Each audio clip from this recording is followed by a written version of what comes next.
देखी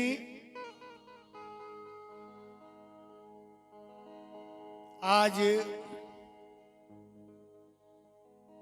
के दिन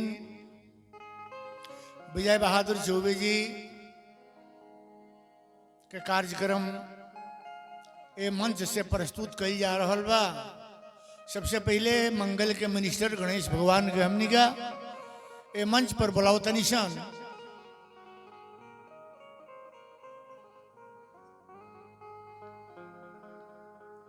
मंगलम भगवान विष्णु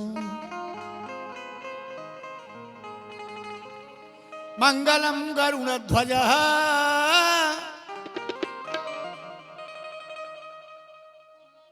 मंगलम पुंडरीकाक्ष मंगलाय तनो हरि। कहता भक्त गणेश भगवान से आई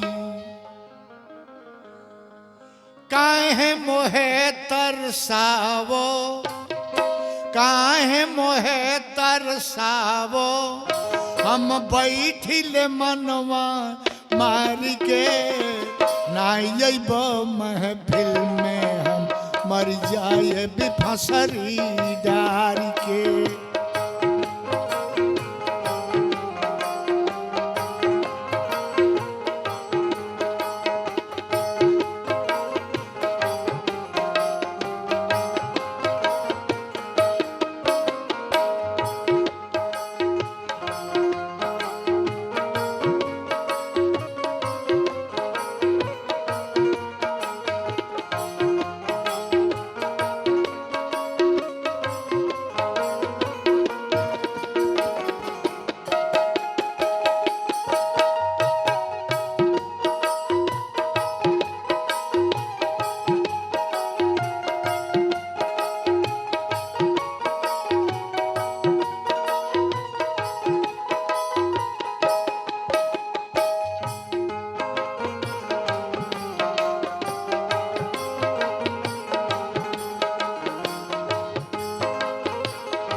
तुलसी बाबा लिखले बानी रामचरितमानस में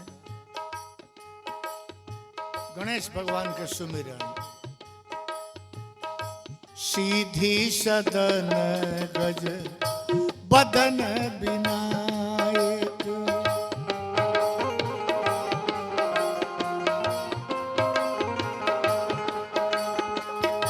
कृपा सिंधु सुंदर सबला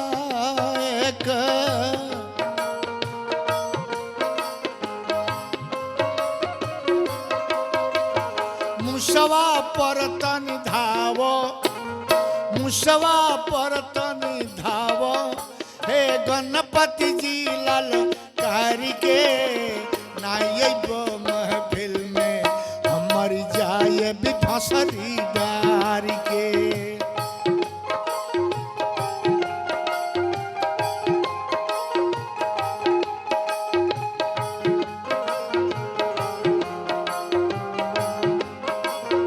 अगला कड़ी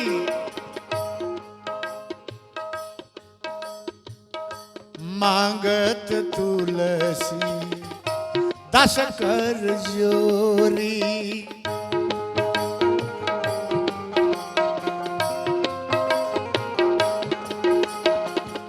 बसहु राम सिया मानस मोरी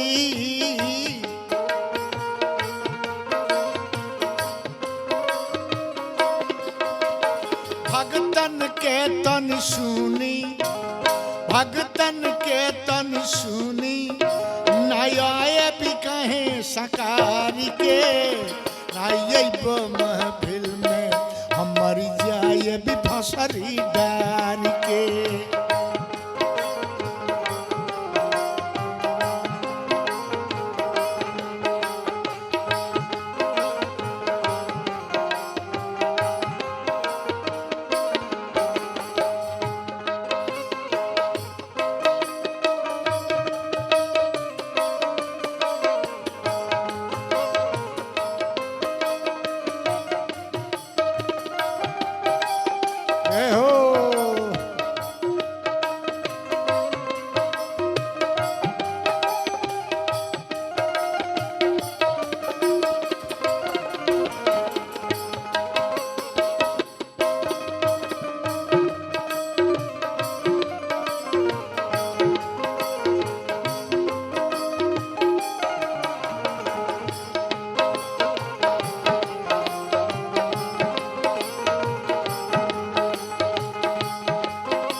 मांगत तुलसी दस कर जोरी।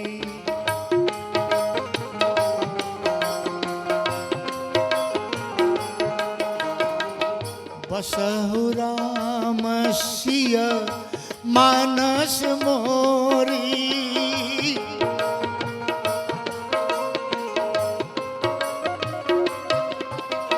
विजय के लहरा दो, विजय के लहरा दो, महफिल में दिया ना बारी के।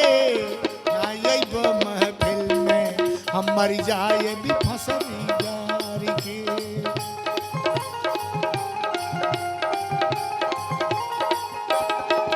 और काहे मोहे तरसावो, काहे मोहे तरसावो, हम बैठिल मनवा मारी के। नाइब महफिल में हम मर जाए भी फंसरी जारी के। नाइब महफिल में हम मर जाए भी फंसरी जारी के। नाइब महफिल में हम मर जाए भी फंसरी